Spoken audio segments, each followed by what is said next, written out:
আসসালামু আলাইকুম প্রিয় দ্বাদশ শ্রেণীর ছাত্ররা, আশা করি সবাই এখনো ভালো আছো। আল্লাহ তাআলা ভালো রাখছেন, দোয়া এবং কামনাও তাই। আজকে তোমাদের আরও একটি রিভিশন ক্লাস, নগদান বই অর্থাৎ অধ্যায় দ্বিতীয় হিসাবের বই সময়, সেখান থেকে আজকে বোর্ডের আরেকটা অঙ্ক করাবো। 3 ঘরা নগদান বই, অঙ্ক কুমিল্লা বোর্ড 2017, অঙ্ক নাম্বার 6। তো প্রথমে অঙ্কটা পড়ে নাও। কতে চেয়েছে নগদান বইতে আসবে না এমন লেনদেনের পরিমাণ। তুমি ভালো করে অঙ্কটা পড়ে নাও, তারপরে দেখো নগদান বইতে আসবে না কোন লেনদেনগুলো সেটা তোমরা জানো। তো আমি অঙ্কের বিস্তারিত আলোচনায় যাওয়ার আগে আমি সবুজ স্যার আজকে সঙ্গে আছি তোমাদের সঙ্গে, সহকারী অধ্যাপক, হিসাব বিজ্ঞান বিভাগ, মাইলস্টোন কলেজ, উত্তরা, ঢাকা। তো প্রিয় ছাত্ররা, দেখো নগদান বইতে আসবে না, তোমরা জানো অনগদ লেনদেন এবং ধারে লেনদেন নগদান বইতে আসে না। তো এই ক্ষেত্রে পাবা তোমরা 5 তারিখে দেখো পণ্য ক্রয় নগদে, ধারে, চেকের মাধ্যমে। ধারে লেনদেন নগদান বইতে আসবে না, অর্থাৎ 5 তারিখটা আমরা পেয়ে গেলাম, এটা আসবে না। যেহেতু পরিমাণ চেয়েছে, লেনদেনের পরিমাণ, আমরা এটার উত্তর লিখব। কয়ের উত্তর, যে সকল লেনদেন নগদান বইতে আসবে না তার পরিমাণ, তারিখ, বিবরণ, টাকা টাকা। যে সকল লেনদেন নগদান বইতে আসবে না, নগদান বইতে আসবে না। 2016 সালের জুলাই মাসের 5 তারিখে তোমার ধারে ক্রয় 7,000 টাকা। এরপরে দেখো তুমি 10 তারিখে বিক্রয় আছে নগদে 25,000, প্রাপ্য বিলের মাধ্যমে 7,000, ধারে বিক্রয় 20,000। প্রাপ্য বিলের মাধ্যমে বিক্রয় আসবে না, এটাও 7,000। 10 তারিখ প্রাপ্য বিলের মাধ্যমে বিক্রয়, আবারও 7,000। এবং 10 তারিখে ধারে বিক্রয় আছে 20,000, ধারে বিক্রয় 20,000। এর বাইরে তুমি পাবা 25 তারিখে 5% কারবারি বাট্টায় মজিদের নিকট থেকে পণ্য ক্রয়। নগদ কথাটা বলা নেই, নাম আছে মজিদ, তার মানে ধারে ক্রয়। নগদ যেহেতু উল্লেখ নেই, তো ধারে ক্রয় 10,000 টাকার 5% বাট্টা বাদ দিয়ে 9,500 টাকা লিখতে হবে। 25 তারিখ ধারে ক্রয় 9,500 টাকা। সবগুলো যোগ করব 34, সবগুলো যোগ করব, নগদ উত্তোলন, এতে করে আসবে 34 আর 9 44, 43,500 টাকা। এটা হচ্ছে ক্ষয়ের উত্তর, 43,500 টাকা লেনদেনের পরিমাণ আমরা বের করলাম, যেগুলো নগদান বইতে আসবে না। খতে চেয়েছে 4টি তারিখের জাবেদা। তো আমরা এখন জাবেদার ছক কাটবো এবং জাবেদাগুলো করব।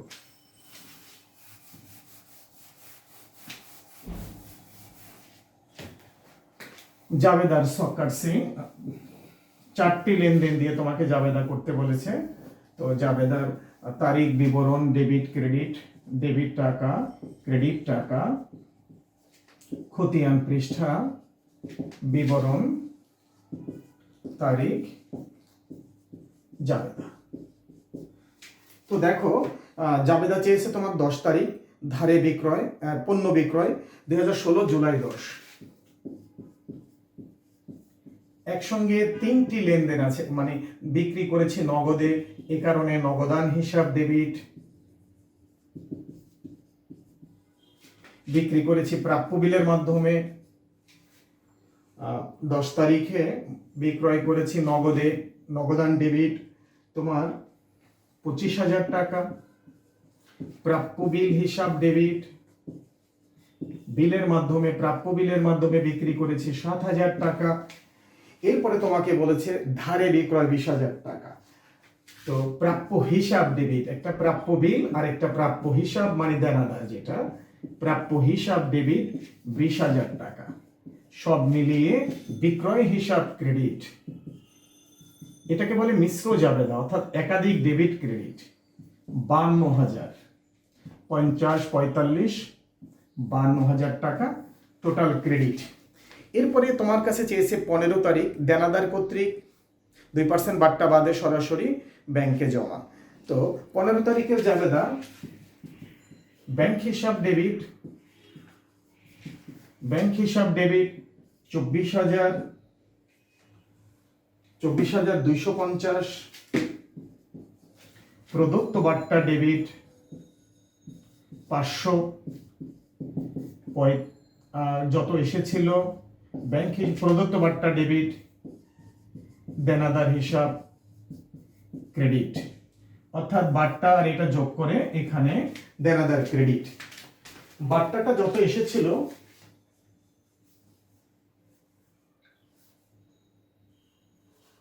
24,250 ভাগ 98 গুণ 2, 495 টাকা। 495 যোগ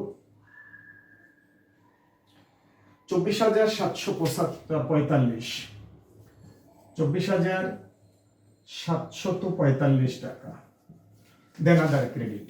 অর্থাৎ টোটাল আমরা দেনাদারের কাছে এই টাকাটা পাইতাম, এর উপরে 2% ডিসকাউন্ট, এটা প্রদত্ত বার্তা ডেবিট, আর যত পেয়েছি ব্যাংক ডেবিট, কেন ব্যাংকে জমা দিয়েছি পেয়ে সরাসরি ব্যাংক হিসাব ডেবিট, প্রদত্ত বার্তা ডেবিট, যতটুকু আমরা ডিসকাউন্ট দিয়েছি, আর এই দুটো যোগফল মিলে দেনাদার ক্রেডিট। এরপরে চেয়েছে 20 তারিখের পাওনাদার বাদলকে তার পাওনা। বাদল আমাদের কাছে 9,000 টাকা পাইতো, আমরা 20 তারিখে বাদলকে শোধ করেছি। বাদল হিসাব বা পাওনাদার হিসাব ডেবিট, বাদল 9,000 টাকা পাইতো। প্রাপ্ত বার্তা ক্রেডিট, এবার আমরা বার্তার ডিসকাউন্ট পেয়েছি বাদলের কাছ থেকে। প্রাপ্ত বার্তা ক্রেডিট 270, 3%, 9,000-এর 3% 270, আর বাকি টাকা বাদলকে দিয়েছি। নগদান ক্রেডিট, নগদান হিসাব ক্রেডিট 8,730 টাকা। এই দুটো মিলে 20 তারিখে 31 তারিখে ব্যাংক চার্জের জাবেদা সবাই পারো। ব্যাংক চার্জ হিসাব ডেবিট লিখে নাও, ব্যাংক চার্জ হিসাব ডেবিট, ব্যাংক হিসাব ক্রেডিট, আর ব্যাংক জমাতিরিক্তের সুদ ডেবিট, ব্যাংক ক্রেডিট। তো দুটো জাবেদা আমরা যদি একসঙ্গে করি,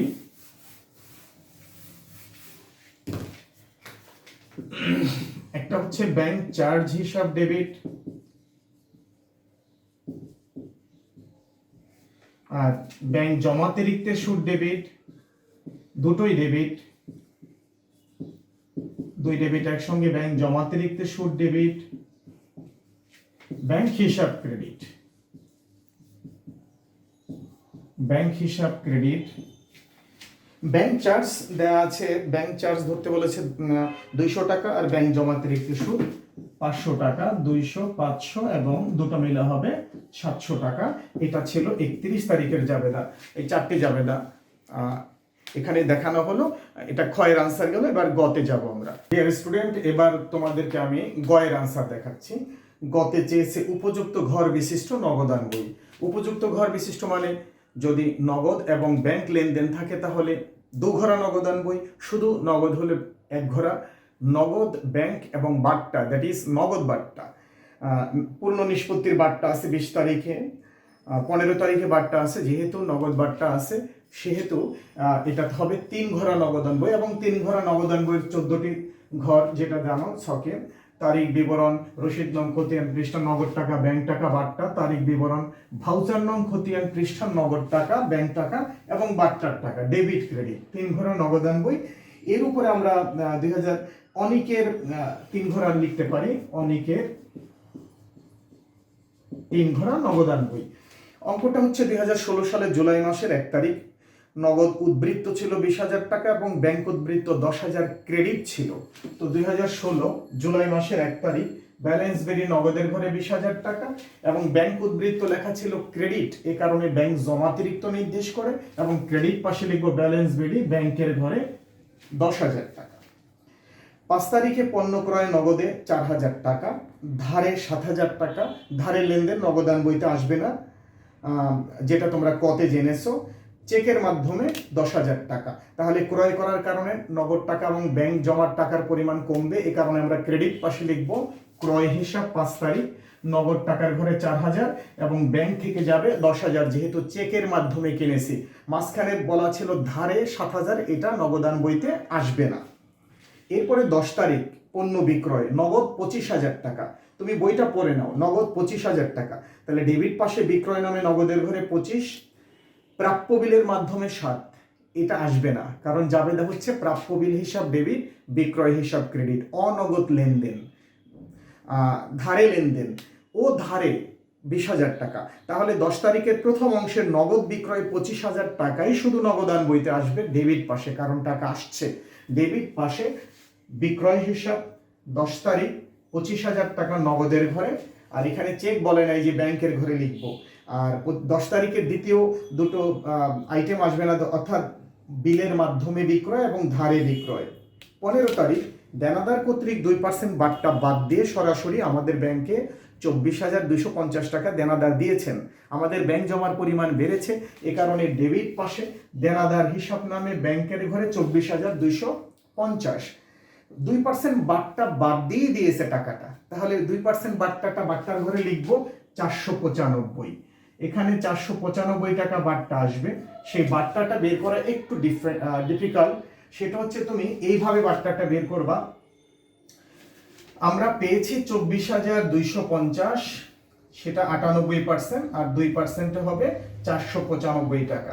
98 দিয়ে ভাগ করব, 2 দিয়ে গুণ করব, 2% বাট্টা বাদে এই টাকা আমরা পেয়েছি, তাহলে 98% পেয়েছি আর 2% ছেড়ে দিয়েছি, 495 টাকা হচ্ছে বাট্টার পরিমাণ।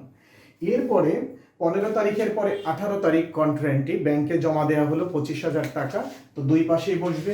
18 তারিখ নগদান হিসাব নামে ব্যাংকের ঘরে ডেবিট পাশে, আর ক্রেডিট পাশে ব্যাংক নামে নগদের ঘরে কন্ট্রাক্টটি ব্যাংকে জমা দিয়েছি, টাকা বেড়েছে ডেবিট পাশে, এই জন্য ব্যাংকের ঘরে, আর নগদ টাকা কমবে ক্রেডিট পাশে নগদের ঘরে।